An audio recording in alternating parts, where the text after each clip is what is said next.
साथियों, क्या आपने कभी ये सोचा है कि मैग्नाइट और काइगर बहुत सस्ती मिल रही है यदि इस सेगमेंट की अन्य कारों की बात करें तो उनकी तुलना में? क्या इसका मतलब ये समझें कि मैग्नाइट और काइगर की बिल्ड क्वालिटी में कुछ फ़र्क है, या उसमें लगे हुए जो भी कल पुर्जे हैं वो कुछ सस्ते हैं, या फिर कोई अन्य कारण है? आज के इस वीडियो में आपको हम ये बताएंगे कि वास्तव में इसके पीछे का गणित क्या कहता है।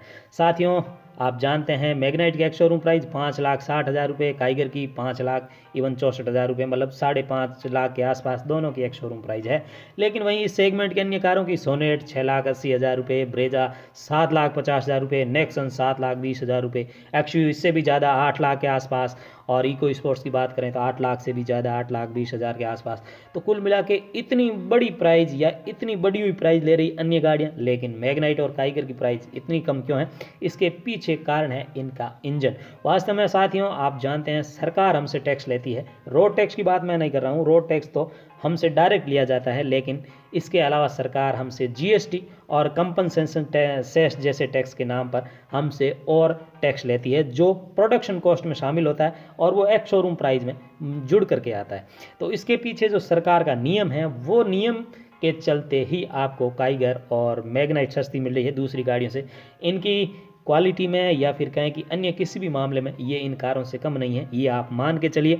साथियों, सरकार के नियम के अनुसार यदि किसी भी गाड़ी का इंजन 1200 सीसी से कम है, 1200 सीसी का मतलब ये एक 1.2 लीटर से यदि कोई इंजन कम है तो उस पर टैक्स लगेगा 29%। हाँ, वो गाड़ी 4 मीटर से छोटी होनी चाहिए। दो कंडीशन है, 1200 सीसी से कम और 4 मीटर से कम यदि गाड़ी है, छोटी गाड़ी है, तो उस पर 28% टैक्स तो जीएसटी है ही है, और 1% लगता है कंपनसेशन सेस के नाम से। तो कुल मिला के 29% टैक्स लगता है। साथ ही आपको बता दें कि जीएसटी की 5 जो स्लैब है उस पर हम चर्चा नहीं करेंगे, लेकिन हाईएस्ट स्लैब 28% है। जो लग्जरी आइटम है वो 28% उस पर टैक्स सरकार लेती है। गाड़ियाँ लग्जरी मानी जाती है, जीने के लिए आवश्यक नहीं है, शो के लिए खरीदी जाती है, इसलिए उस पर 28% का टैक्स लगता है।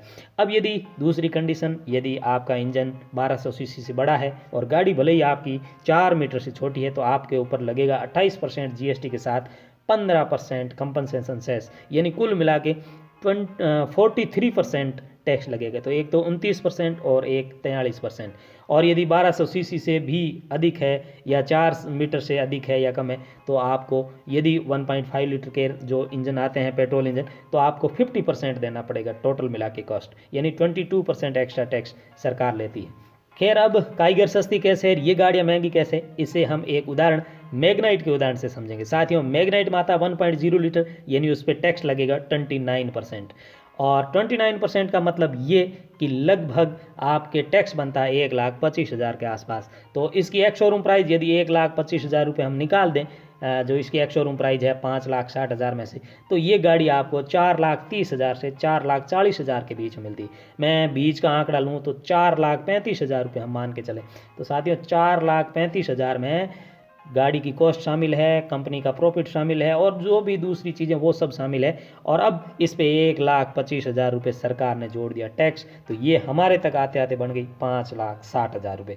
लेकिन साथियों, क्या हो यदि ये टैक्स और बढ़ जाए, यानी कि 1.0 लीटर की बजाय मैग्नाइट 1.2 लीटर का इंजन दे, तो कितना फ़र्क पड़ता है? अब 4,35,000 रुपये तो गाड़ी की कॉस्ट है ही है, अब 1,25,000 की बजाय यहाँ पर 43% टैक्स लगेगा, मतलब 1,90,000 रुपये टैक्स लगेगा। तो अब 4,35,000 इसकी कॉस्ट के साथ 1,90,000 मिलाएं तो 6,20,000 रुपये इसकी एक शोरूम प्राइस हो सकती है, वो भी तब जब 1.0 लीटर इंजन की जो कॉस्ट है वही 1.2 लीटर की आती हो। पर ऐसा संभव नहीं है। हो सकता है 1.0 लीटर में 3 सिलेंडर होते हैं, जबकि 1.4 लीटर में 4 सिलेंडर हो, कुछ ज़्यादा चीज़ें उसमें कंपोनेंट जुड़े हुए हो, तो कुल मिला के इंजन में लगभग 50,000 रुपये कंपनी को एक्स्ट्रा खर्च करने पड़ेंगे, तब जाके वो किसी भी कार में 1.0 लीटर की बजाय 1.2 लीटर इंजन लगा सकेगा। तो इंजन के भी 50,000 रुपये हम जोड़ लें तो ये कार आते आते आपके हो जाएगी 6,70,000 रुपये, 6.7 लाख एक शोरूम प्राइस होगी, जो आमतौर पर सोनेट की, वेन्यू की या फिर नेक्सन की गाड़ियों की देखें तो उनके आसपास या उससे कुछ कम तक पहुंच चुकी है।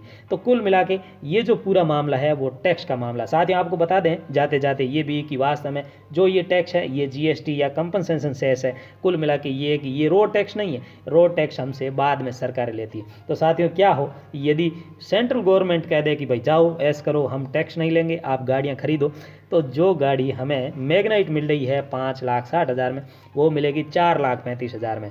और यदि स्टेट गवर्नमेंट भी केंद्र सरकार के नक्शे पर चलते हुए कह दे कि हम भी रोड टैक्स नहीं लेंगे, चलो भाई जाओ, तो लगभग 10% और बच जाए, यानी लगभग 4.5 लाख में हमारे हाथ में होगी कार। लेकिन ऐसा संभव नहीं है। तो यदि आप कोई भी कार खरीद रहे हैं तो आप ये सोचिए कि आप अपने परिवार का भला नहीं कर रहे हैं, उनका तो भला कर ही रहे हैं, लेकिन साथ ही साथ देश का भी बहुत बड़ा भला कर रहे हैं। ये आपकी एक कार खरीदने की जो वैल्यू है उसमें सरकार भी लाखों रुपए कमाती है। भले ही आप इनकम टैक्स डायरेक्ट दे रहे हैं या नहीं दे रहे हैं, लेकिन कार खरीद रहे हैं तो लाखों रुपए आप सरकार को दे ही रहे हैं। और यदि आप 4 मीटर से बड़ी कार खरीद रहे हैं, क्रेटा की बात करें या फिर जो भी SUV है, तो आप जो है वो 50% इनकम जो है सरकार को करवा रहे हैं। मतलब कि यदि आप 9 लाख की गाड़ी खरीद रहे हैं तो 3 लाख रुपए सीधा सीधा आप सरकार को दे रहे हैं। तो ये कुल मिला के गणित था, जिसकी वजह से हम समझ पाएँ कि वास्तव में मैग्नाइट और काइगर सस्ती है और बाकी जो गाड़ियाँ हैं वो महंगी है। यहाँ इको स्पोर्ट्स में आप जानते हैं 1.5 लीटर का पेट्रोल इंजन मिलता है और ये सबसे महंगी 8,20,000 से इसकी प्राइस लगभग शुरू होती है। तो कुल मिला के ये इंजन के डिस्प्लेसमेंट की बात करें तो उस पर निर्धारित है। तो साथियों, बैठे बैठे सोचा कि आज कुछ अलग इन्फॉर्मेशन आपके साथ साझा की जाए। ये प्रयास किया कि आपको ये बताया जाए कि गाड़ियों में इतना प्राइस डिफरेंस क्यों होता है या फिर इंजन कितना कुछ मैटर करता है। इसी तरह के जानकारी परक वीडियो हम आपके लिए लाते रहेंगे। आप हमारा सहयोग करते रहिए और इस चैनल को सब्सक्राइब अवश्य कर लें। आप सबका दिन शुभ हो। Thank you.